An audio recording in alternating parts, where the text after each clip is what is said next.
joining us today. I'm State Representative Juliana Stratton, and I am proud to be the chief sponsor of House Bill 4469.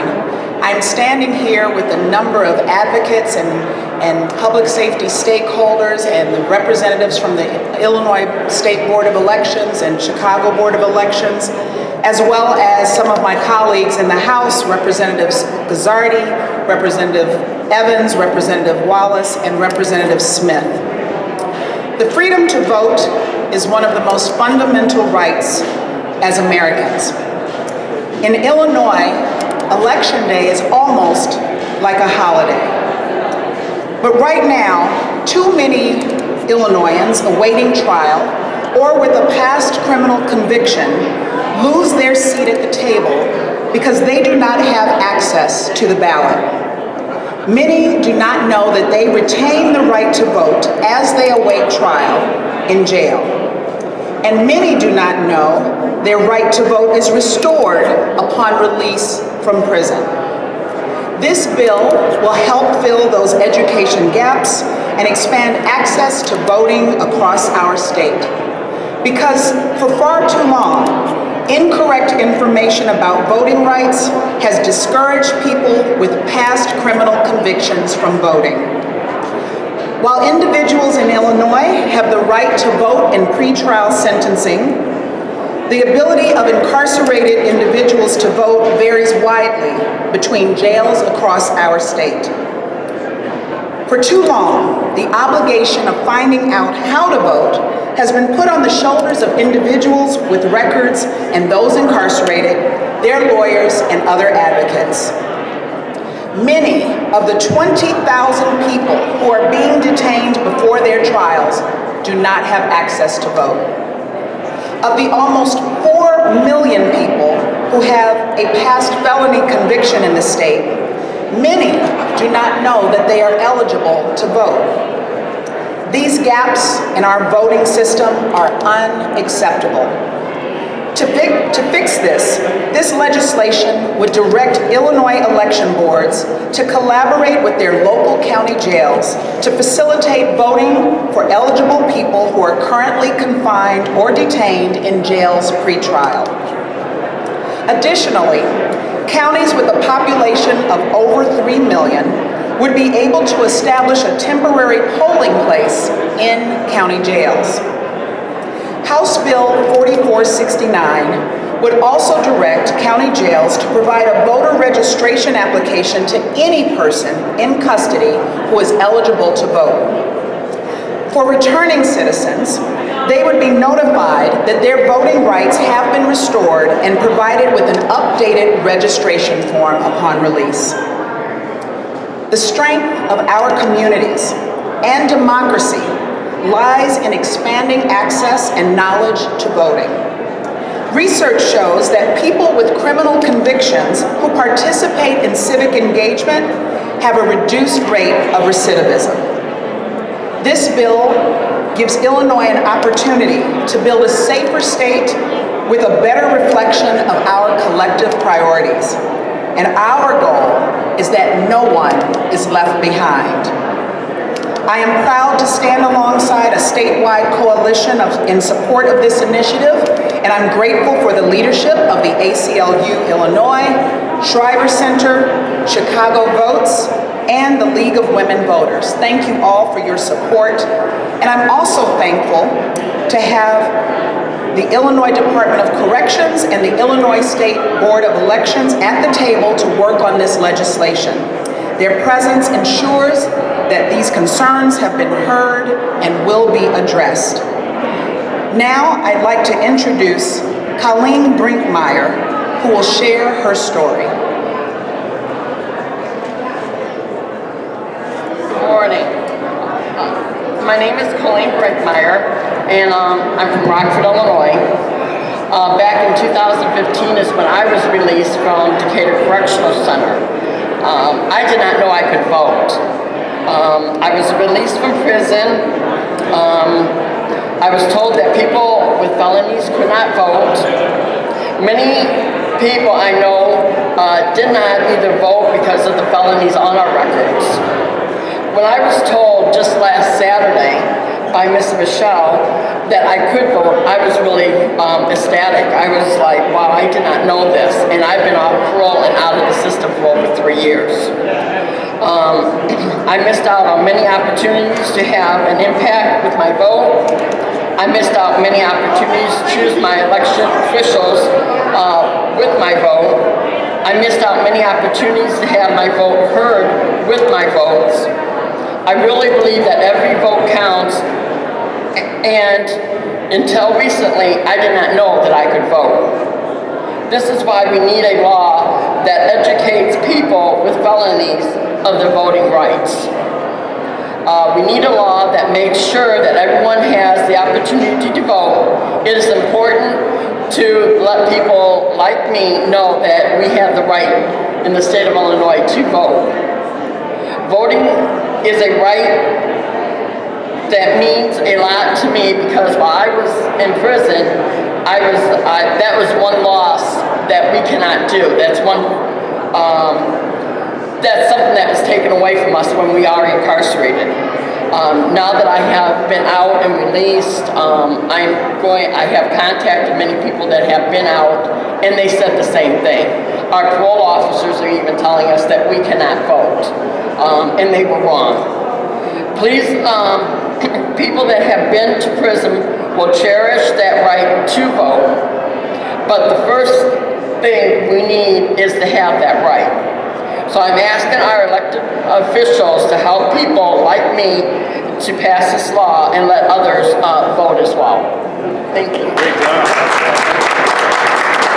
Thank you so much, Colleen. And as Colleen said, she is so right. Every vote counts.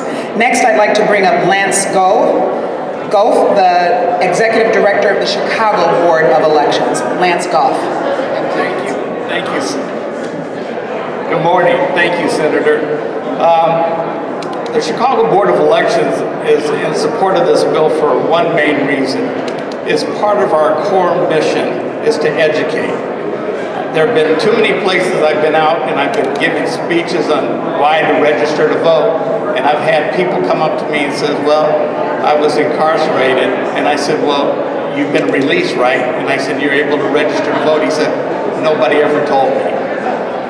We also are concentrating on pretrial detainees. There are too many people that have been in pretrial detainees that are being held for trial, and they're missing their chance to vote. In Illinois, we need to make sure that everybody has the right to vote that is eligible to vote. And on behalf of the coalition that has been built here, I think we're on the way to getting this done, and I'm really in support, and I want to thank everybody for being here today and to continue this fight. Thank you. Thank you so much. Next, I'd like to bring up Sheriff Mark Curran from Lake County Sheriff's Office. Thank you so much. Thank you for inviting me. My name is Mark Curran, I'm the Lake County, Illinois Sheriff. I believe that this group reached out to myself and our office because this is something that we were already doing. We engage in this process already. We think it's a great idea. As has been said before, people are going to be released. Essentially, everybody that's incarcerated is going to be released. They need that hope. They should participate in the process. If they can vote, but for the fact that a jail superintendent or a warden or what have you will not give them an absentee ballot request, that's not acceptable. We have to do better as a society. I began my morning over at Mass at the Basilica, and I saw Bob Gilligan from the Catholic League, and I was talking to him about the legislation. I think it's important because as people of faith, whatever your faith is, these are human beings deserving of dignity. There's part in scriptures in the book of Matthew where it says, I was in prison and you visited me. Well, this is what it means. So are you on the left or are you on the right? I asked you that question for Christians. For Muslims and Jews, I think you also agree because you treat people with dignity as well. So thank you for having us here.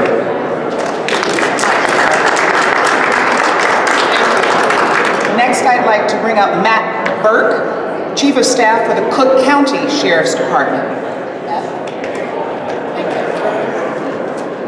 Thank you very much for this opportunity. We are honored to participate today. The right to vote is a fundamental one, and one that should not be lost simply because of somebody's pre-trial detention status. Too often, somebody is in this status because they have the inability to pay the cash bond. For years, the Cook County Jail has worked with the Chicago Board of Elections, the clerk's office, and our other partners to both offer registration opportunities to those in our custody and to provide voting opportunities to those who seek them. Historically, this has been done through absentee ballots. But this March, we are working with the City Board of Elections and our partners to establish polling places within the Cook County Jail. Our process has been relatively seamless and has not required too many resources. Our office stands as a resource to any other jurisdiction that would like to replicate our program. Again, thank you, Representative Stratton, for this opportunity to join you today on this very important issue. Thank you so much. And next is Stevie Vallis, Executive Director of Chicago Votes. Thanks for having me. My name is Stevie Vallis. I'm the Executive Director of Chicago Votes. Chicago Votes is a nonpartisan nonprofit that focuses on building an inclusive democracy by engaging, educating, and activating young people in the process of politics. One of the programs we run is the CCJ Votes program, which is a monthly coordination of volunteers to do voter registration in the Cook County Jail. This experience has been awesome, and after we're done doing the voter registration, we all come together and share and hear the experiences and share our stories. And while most of them are inspirational, there is a common theme. Those common themes are, one, a lot of the people who are in the detention center who have prior felonies do not know that they can vote. Two, many people do not know that they have to register in order to vote. And three, those eligible voters who want to participate are worried that if they are still in the detention center, they will not have the opportunity to actually vote. House Bill 4469 addresses all of those concerns on a statewide level. That is why Chicago Votes is excited to support it. We are here in Springfield today asking that lawmakers vote in support of this piece of legislation because it is important to us that our community members that are currently locked up have an opportunity to vote and have their voices heard in electing the people who make decisions on their lives. Thank you so much.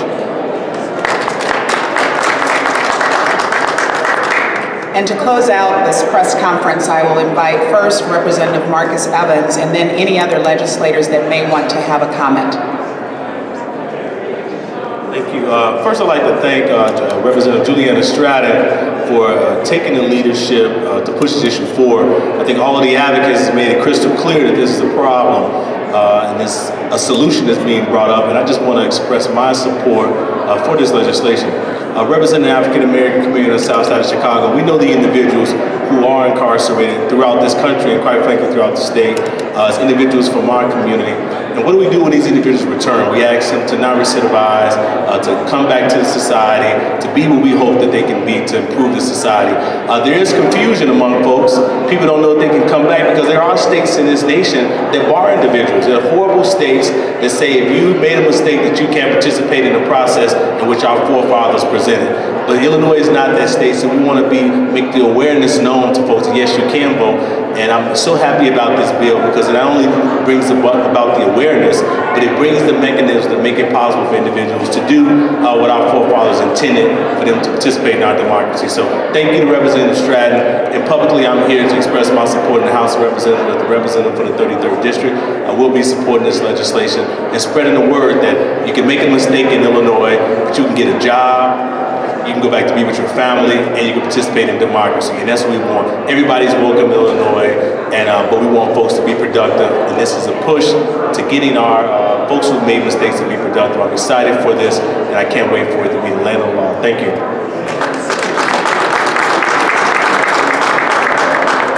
Thank you very much. If there are any questions, we will take them at this time.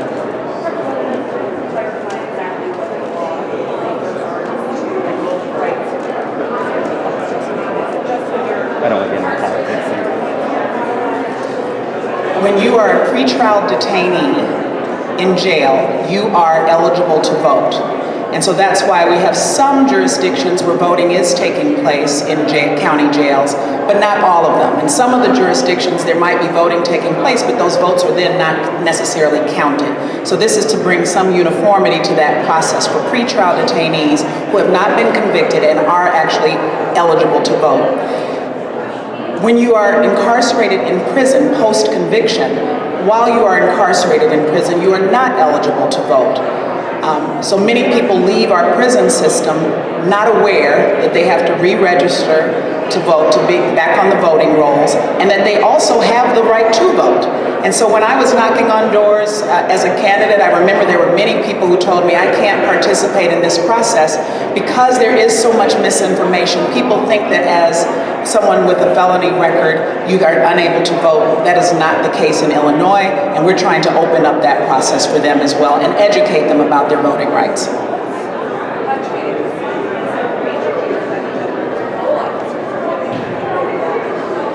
Well, I think nationally, we have, as was mentioned previously, we have some states where people with a felony record are in fact prohibited from voting. And so that word gets out there and people think it applies across the board, but I also think that we are not doing enough on a proactive basis to make sure that as people leave our prison system, that they are affirmatively told, you have the right to vote, this is how you can get back on the rolls, this is what you need to do, and that's what this bill will accomplish. If there are no other questions, thank you very much for your participation.